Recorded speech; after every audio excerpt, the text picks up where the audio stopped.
There's a war being waged by the March of Dimes, a war to fight premature birth and other infant health problems.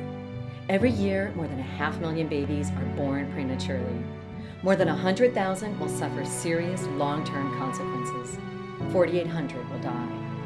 Today, the March of Dimes is doing something about this American tragedy, and we need your help to prevent heartfelt situations like the Rentra family have had to endure. When he came in and began explaining the possible complications with such a micro preemie, I knew at that point our lives were going to change. I couldn't imagine an infant being born that soon without any issues. And when he was going over all of the possible issues I can't even start to list the different, possibilities of what could happen.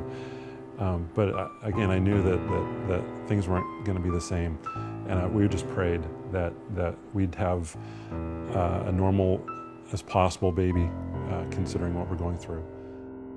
At 28 weeks, after an indecisive ultrasound, a life-altering decision was made by the doctor. And she said, "We're taking him now." And I just remember crying and saying, "No, you can't. We can't do this. My husband's not here yet." So I immediately called them, and they were on their way. We arrived and basically just prayed until they took her.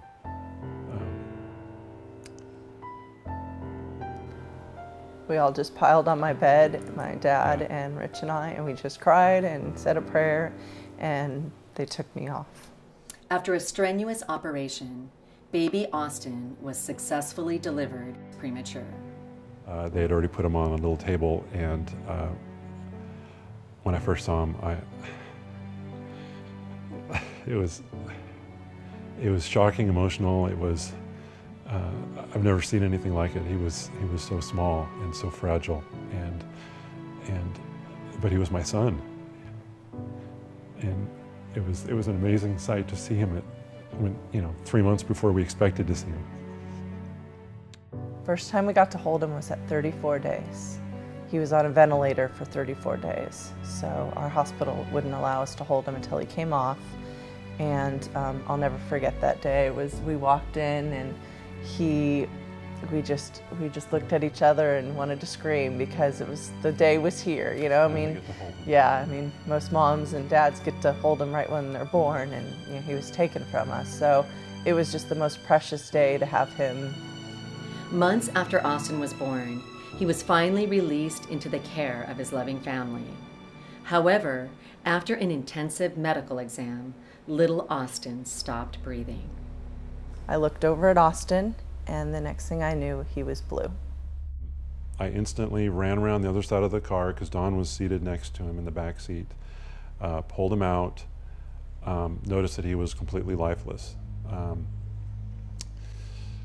Laid him down on the back seat and immediately administered CPR. That CPR training that we received in the NICU was priceless at that point. It was something that just kicked in, like, I need to get this kid breathing. I need to do what I have to do to get him breathing.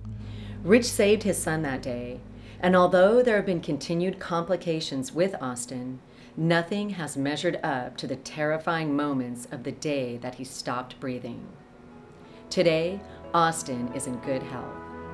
He's just an awesome little boy that just loves life. He just is so full of energy, and he's just our pride and joy. And he loves to sit on my lap and just read and have me read to him. Sometimes he'll try and read himself, or at least act like he's reading. He loves words, he loves learning. The March of Dimes is inspired by all babies, those born healthy and those who need our help to survive. There are the millions of reasons why we are standing behind our urgent mission. You can give hope for healthy babies. You can help fund research. You can help fund vital programs. You can make a difference. Help fight for healthy babies. Give every Austin a chance.